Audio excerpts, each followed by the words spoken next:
Hey guys, welcome back to what I think is our third lecture for chapter 26, Human Evolution. I tell you what, I got a pretty busy schedule, and I think you do too, so let's just knock this chapter out. This might run us more than 20 minutes, but let's just finish this deal.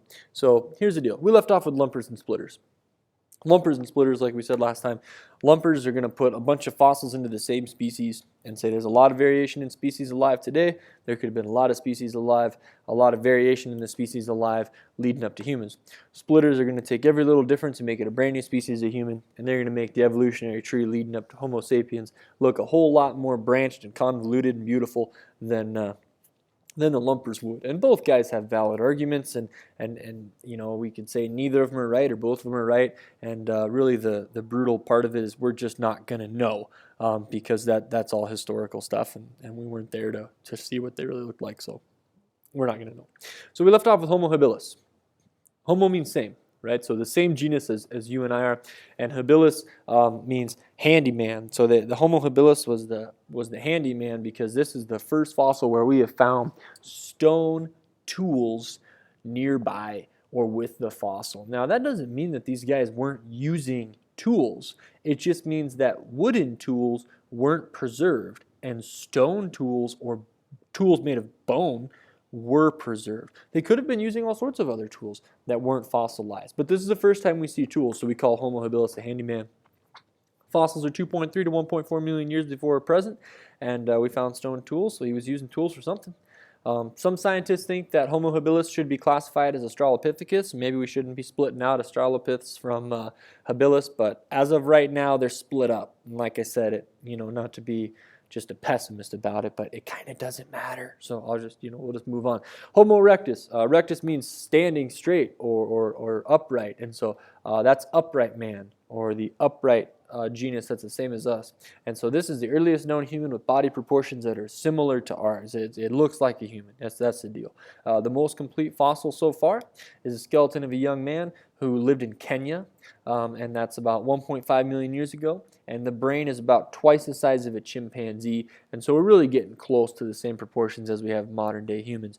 And we think that Homo erectus was probably the first hominid to venture outside of Africa and start to colonize, the rest of the world. So that's kind of cool. Here's your most complete fossil.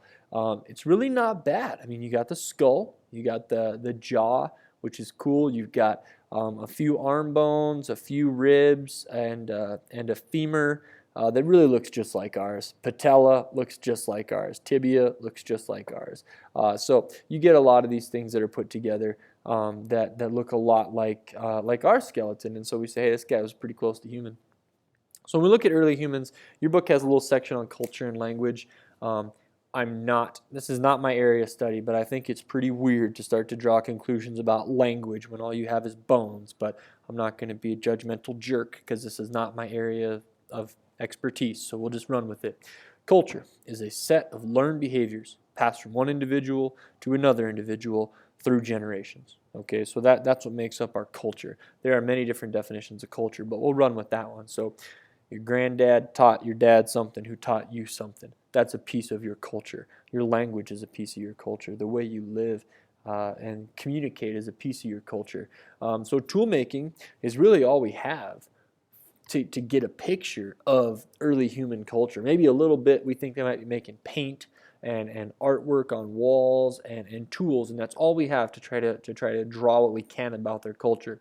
Our earliest hominin cultural trait with fossil evidence is the fact that early humans made tools. So a part of their culture was making stuff like spearheads and arrowheads. So we can conclude that hunting was a big piece of their culture.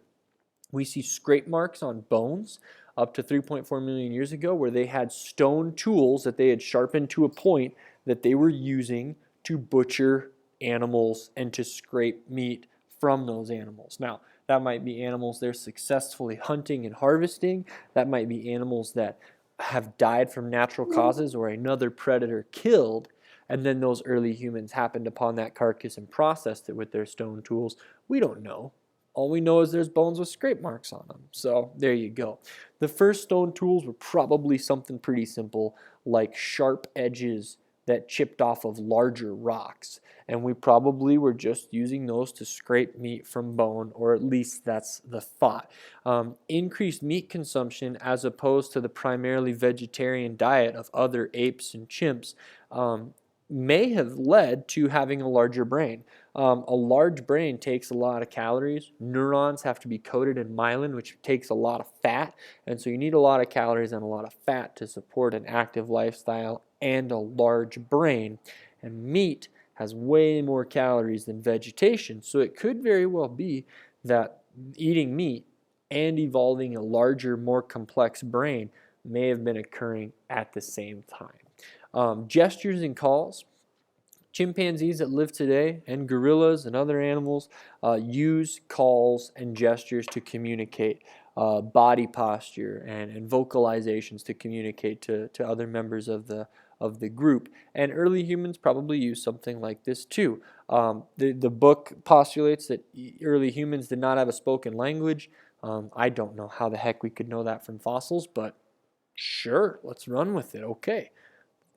Grunting and pointing, right? We got to think that humans are more simple than today, evolutionary worldview. You know, you got to add information and become more complex. So we'll run with it. Okay. So recent human lineages, modern humans are assigned to Homo sapien. There's only one race of people. All the people in the world, we can successfully interbreed and produce fertile offspring. We are one species. There are no subspecies of humans. There aren't multiple different types of humans alive. We're all one species of human. And we think from a naturalistic worldview that we arose in Africa because our oldest fossils are found in Ethiopia. And those are, 195,000 years ago. And so there were some differences between this Homo sapien species that you and I belong to and the Homo erectus species that we think was separate from us.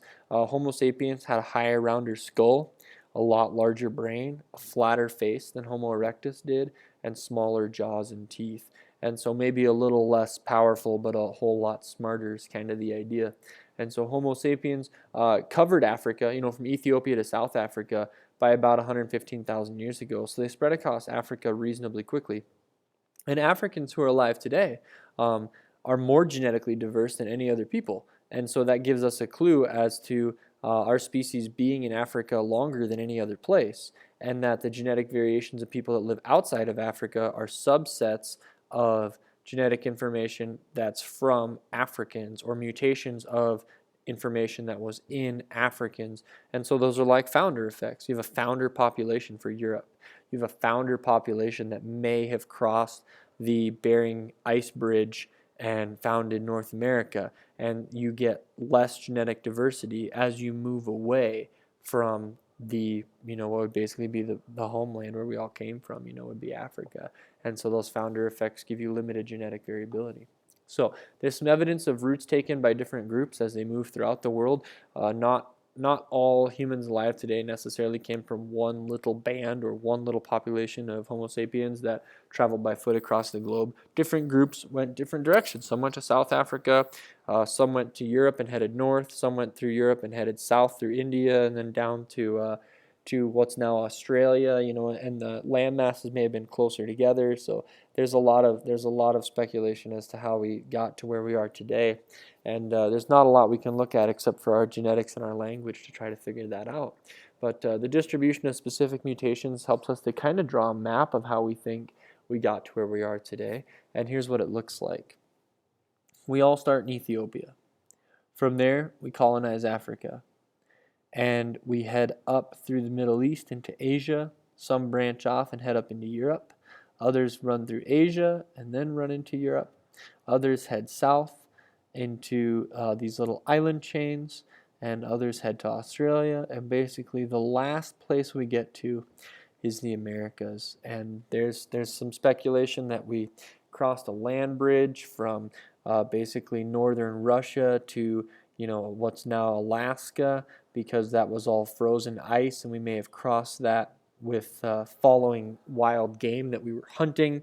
Other people speculate that we crossed on boats from the Southeast Asian islands out to Hawaii, and from Hawaii to the Americas. And we have pretty good evidence of that because of a plant called the sweet potato, which these islanders got it only grows wild in South America, and they got that, and they actually took it back to these Southeast Asian islands. So there's pretty great evidence that they've at least visited, which is really cool. So if nothing, know that Christopher Columbus was by no means the discoverer of America, not by thousands and thousands of years. There's people living there when he got there, and so there you go. So with recent human lineages, our closest relatives that are gone now, I guess, are the Neanderthals.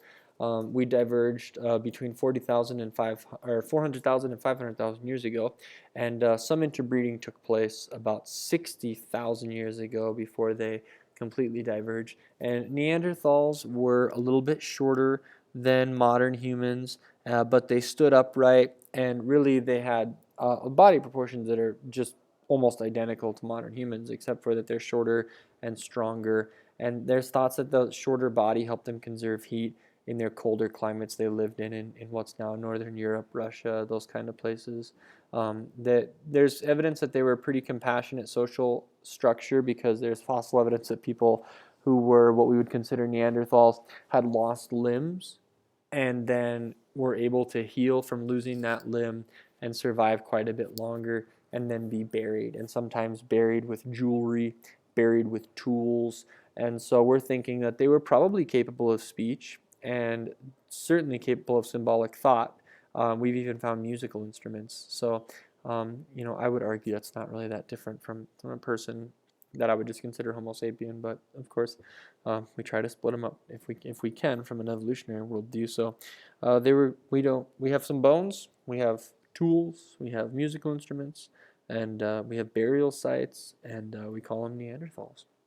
Here's a couple of the tools. The stone tools that we found, where these edges were not made by natural processes, but rather they were chipped away to make the tool the shape they wanted to. This one here is probably the point of a spear that was carefully chipped away to make a point. And so there you go. Here's your footprints in Kenya that indicate a smooth bipedal gait. Here's the remains of, who would this be? Probably Homo erectus.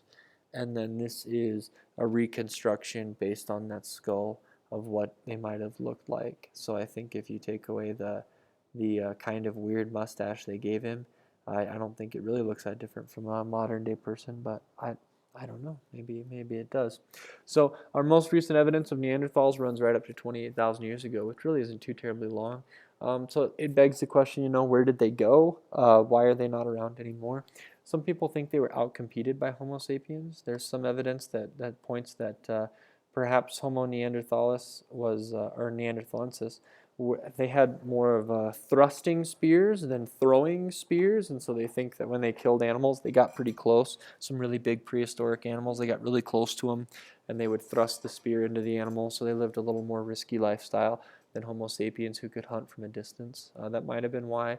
Some people thought that they might have died of disease. It's pretty common that when a new group of humans meets another group of humans, like white settlers did with Native Americans, that they introduced diseases, and that diseases can be much harder on Native peoples than warfare even. And so some people think that when Homo sapiens started to interact with Neanderthals, that they gave them diseases, and that killed the Neanderthals. Some people think climate change might have changed their food supply, and that they were, being primarily meat eaters, weren't able to deal well with that climate change, whereas we think Homo sapiens had a little more varied diet and were able to survive these changes. So it's tough to say why there's not Neanderthals now. I have my own ideas about this, but there you have it. So now there's this whole idea of Denisovans. I'm not super impressed by this, but I'm kind of a jerk, so it takes a lot to impress me, I guess. They're, I guess, a newly discovered lineage of humans, because we found a pinky finger, so check that out, man. It's a 50,000-year-old pinky finger, and DNA analysis revealed that it belonged to a young female who was a little more closely related to Neanderthals than modern humans. To me, it would beg the question if we're just splitting up humans into little groups that they don't need to be split up into, but it's way more fun to say there's a brand new species of human found, because it's easier to publish and become famous for. So we got that, and then there was a 400,000-year-old fossil found in a cave in Spain, and that had DNA like the Denisovian pinky finger did. So we're like, oh man, we had Neanderthals who were looking like people in the same area. We had Denisovans looking like people in the same area. We had Homo sapiens looking like people in the same area. And they're all different subspecies of humans or species of humans, and Homo sapiens are the only ones that made it. That's the idea. So what the relationship is between the ones found in Spain and the ones found in Siberia, we don't really know. We haven't assigned them to a new species yet. We just plug them in as a subspecies of Neanderthal, and that's kind of up to you as to where you think they fit. So now there's these really cool example of these Flores hominins. We found these fossils, 18,000-year-old fossils that were discovered in 2003 in Flores, Indonesia. And the fossils of the individuals indicate that they were probably only about 3 feet tall. And they had a pretty heavy eyebrow here and a little bit smaller brain.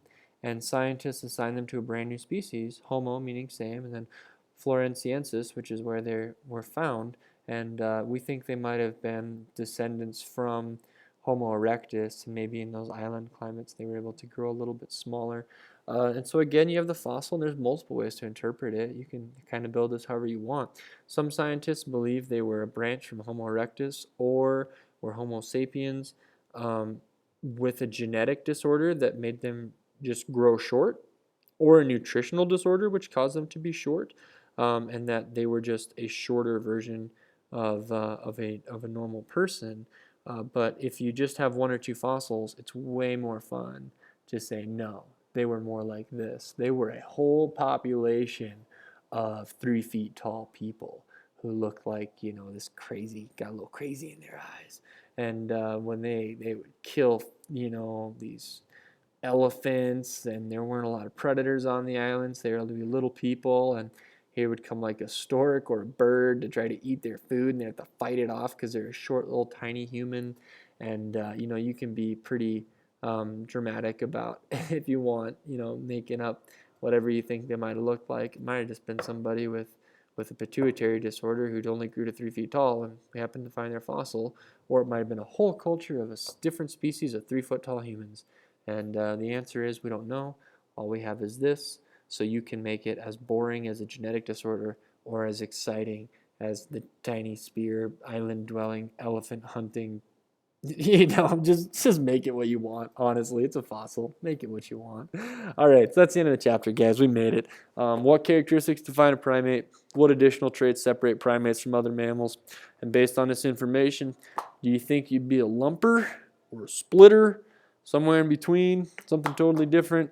I hope you have questions, and if you do, bring them to class, and we'll talk about it, because this chapter should raise a lot of questions for you, and it raises a few for me, and it's a good thing to think about, good thing to know about too, and kind of see where it all fits. So, anyways, that's a chapter. So as always, thanks for your time.